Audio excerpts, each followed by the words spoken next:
Hi guys, welcome back to my channel. Today we're going to be talking about the importance of cutting and how to cut your script. So this is one of those there's no right way to do it. There's several different ways that you can cut your script. The important thing is that you actually have to.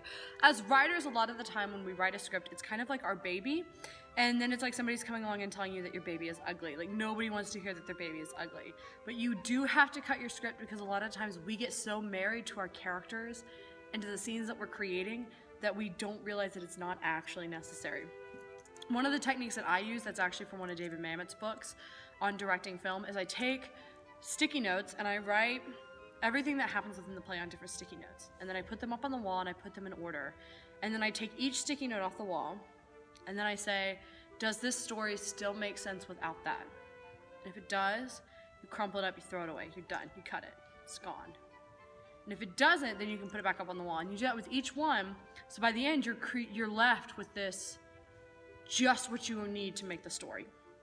And this is where a lot of playwrights kind of go one way or the other with it. So I am of the mind, and so are several famous playwrights that your audience is smarter than you are. Your audience is clever, and they are going to make the story more than what you could ever have imagined it to be. So one of the analogies that David Mamet has used in this masterclass that I saw was you take your story is like a skeleton.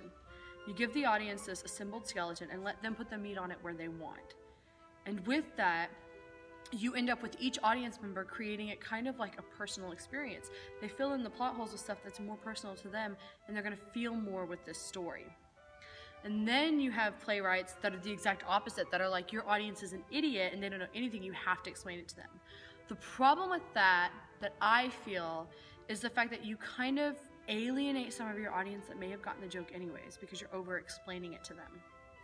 And I feel like I would rather my audience have to sit there and critically think about what's going on in the play, rather than to feel like I feel they're dumb and I have to explain things to them. The true art is being able to explain something without the audience understanding that you're explaining it to them. And I know that seems really like a backward sentence, but I'll give you an example. I wrote a play called Losing Time, and it was in the Watt Festival. And it explored the ramifications and the impact of bipolar depression. And for the audience, I wasn't for sure that everyone in the audience would understand what bipolar depression was. So I had her go to a doctor, and the doctor had to explain it to her as the character, while also the whole point of that was it was a tool that the doctor was explaining it to us. That doctor became one of the best characters in the whole play because it constantly filled in the audience and it checked in with the audience, and he was kind of in that moment, almost like a narrator telling the audience what was going on and what was happening.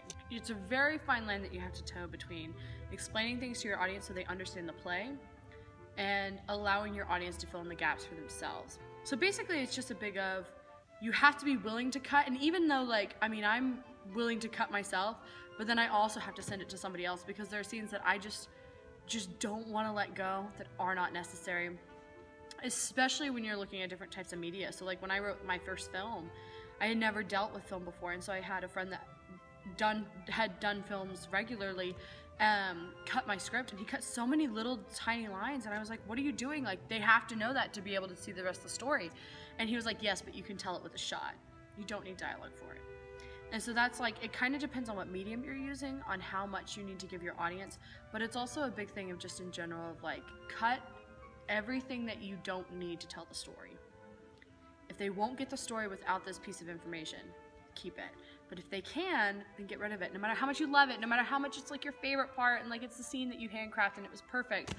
If they can understand the story without it, then they don't need it. So that's it, and I'm gonna finish this.